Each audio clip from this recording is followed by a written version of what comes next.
welcome to Exploring Careers with WITGRITFIT. My name is Evelyn, your host for today, and today we are with Seetha Cristian. Seetha is the Head of Change Delivery and Transformation for Standard Chartered Bank. She has a Bachelor in Computing and is pursuing her Executive MBA. Hello Seetha, thanks for joining us today. Hello, and thank you very much for having me. It's a pleasure to be here. Could you tell us about your day-to-day work at Standard Chartered?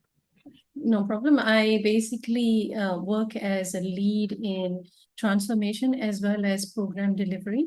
So I work under the finance area and I look at all the regulatory projects. I look at, day-to-day of how to deliver these programs. A bit of project management, program management, a bit of solutioning here and there.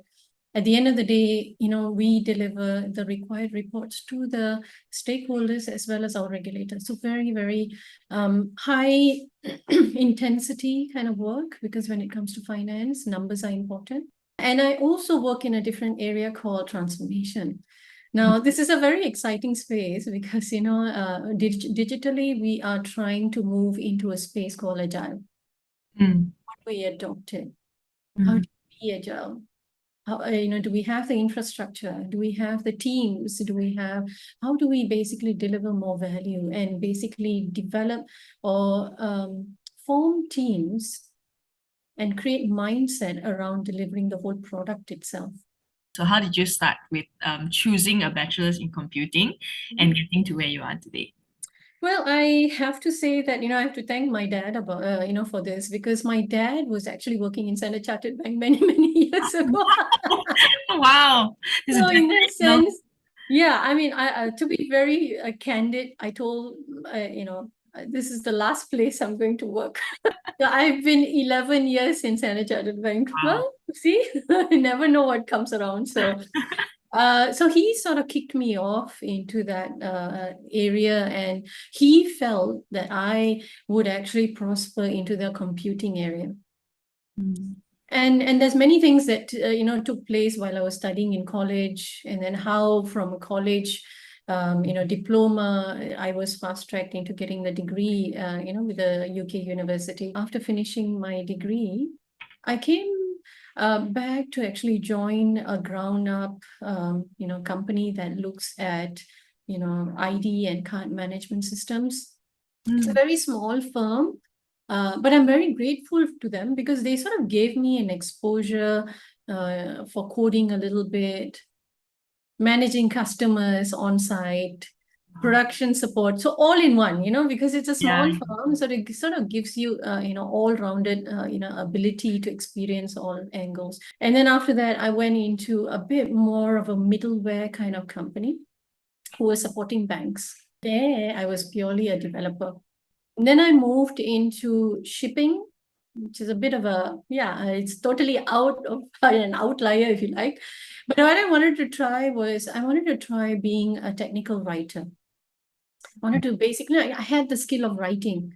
And I had this knack of translating, technical information into, business-related documentation.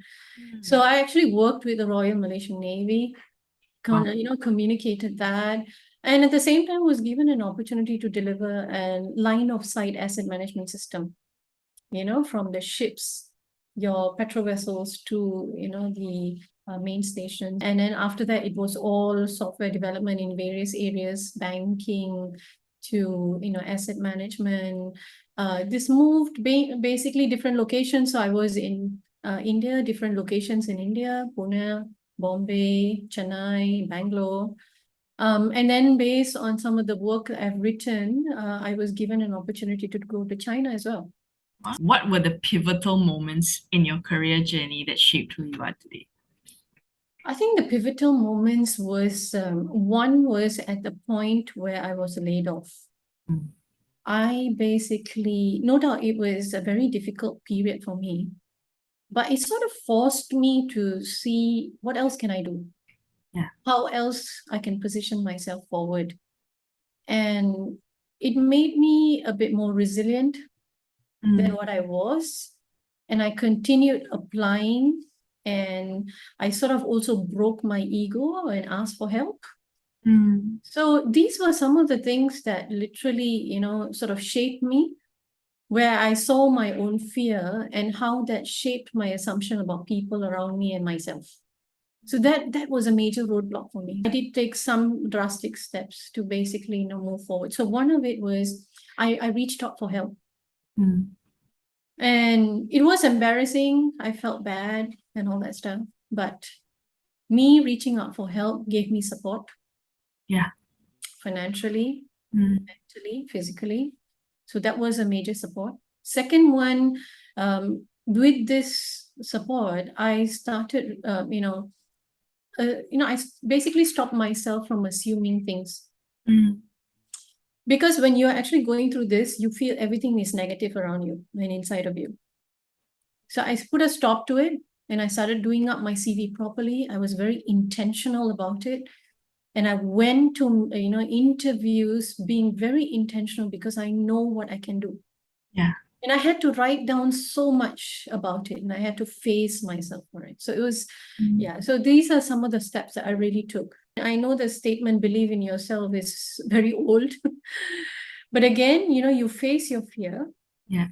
And the assumptions that you have inside of you and be intentional about it. I think we can say that it is kind of a very traumatic and very challenging time to have officially being laid off of your job. But then there were also redeeming moments, right? When there was a company that actually sought you out and wanted to relocate you and your entire family. So what would you say are of skills that you've obtained that were transferable to your position in Standard Chartered today? I can clearly say a few things. One is curiosity. Mm. Be adaptable to change because this is a new norm now.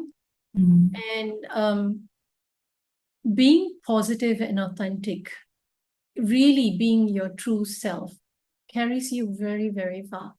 Mm. Nobody can beat you. It seems a little far away, I know, when you hear it, but once you're able to tap that inside of you, just imagine putting yourself in different situations. When you know what you are actually capable of and accepting and giving yourself that chance itself opens up so many avenues, so many avenues. Yeah, so I wanted to zoom in a little bit about that. What does it mean to be authentic to yourself? Because I know some people are asking, I'm doing what I like, but what I like may not give me the kind of satisfaction or may not give me enough income. I may be good at something, but I may not enjoy it. Or I may enjoy certain things, but they may not result in a good career. So what is your advice to people in situations like that? I think I would ask, I would ask myself, if I put myself in that situation, why this? Why do I want it in the first place? Mm. And be very intentional about it. And why I'm saying this is I've heard so many people Mm. halfway through their career and they're saying, I'm bored, Mm. I'm stuck. But you know what? Each organization, there is a space for you to grow, but it's whether you're taking it and you're seeing it or not. Be very intentional when you move from one step to another. Now, why are you moving there? Now, I moved there because I wanted to get the experience of a project management role. Mm. Now I've moved here because I wanted to, get the finance aspect of things and Mm. really challenge myself because this is a highly volatile space. It's very tensed. Can you do something within your job based on what you aspired?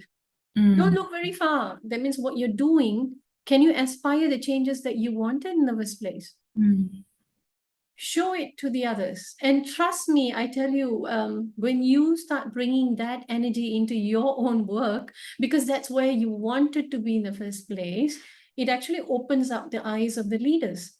So it's not just about where you are, right? It's really about digging deep into yourself and being specific, being intentional about what you do with every season. And I think it's very important to understand and recognize that life comes in seasons, right? You may not be stuck in a position forever.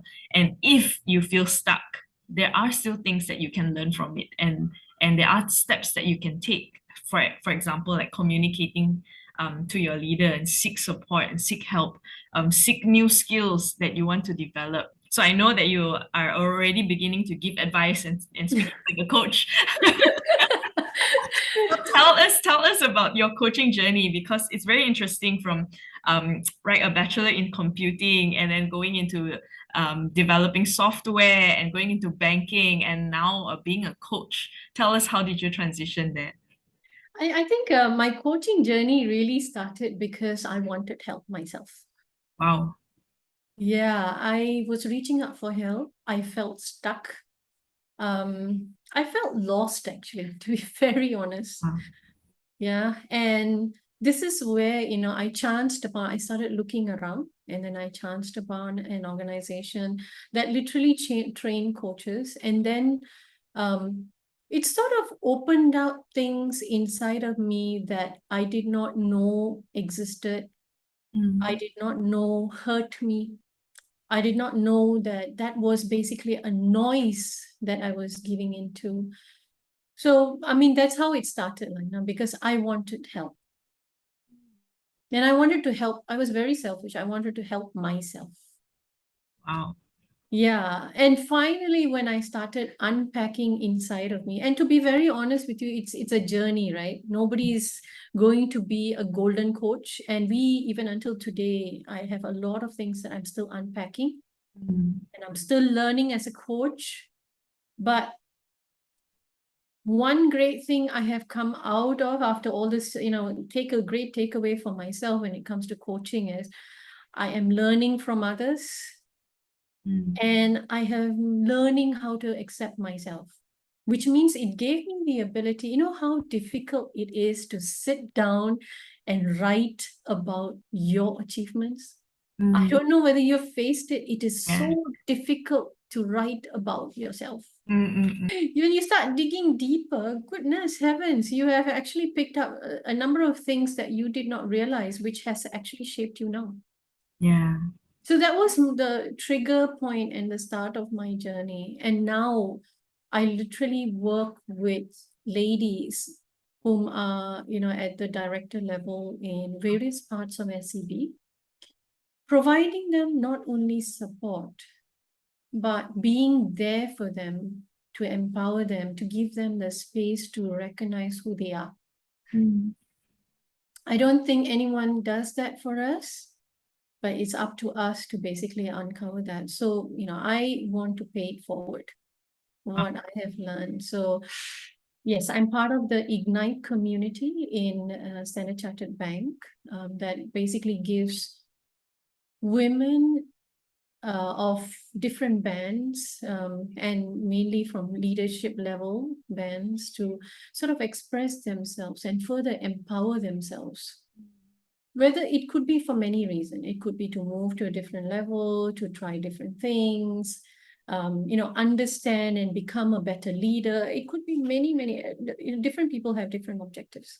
Yeah, and that's so amazing. I think for SCB to do, to give women an avenue where they can develop themselves. Like you mentioned earlier, when you say it's so difficult to highlight our achievements, to be visible and to tell people, look, this is the value that I can bring to the company, and fight for what we are worth, right? And I feel that this Ignite is such a amazing initiative, yeah, done by the bank. One other thing I would like to share is basically, fear is something very, very real.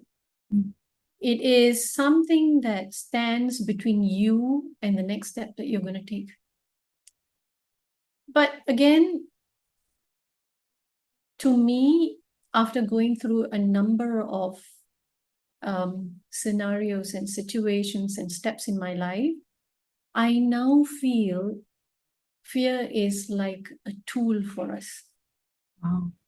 More of a weapon, not a shield. Please don't take it as a shield. It's a weapon. Wow. And I leave you with that because I'm very, very sure it will trigger a lot of thoughts. Think about it. Thank you, Seetha, for spending your time with us and sharing such important insights. I hope that women will benefit so much from your sharing with us today. Thank you.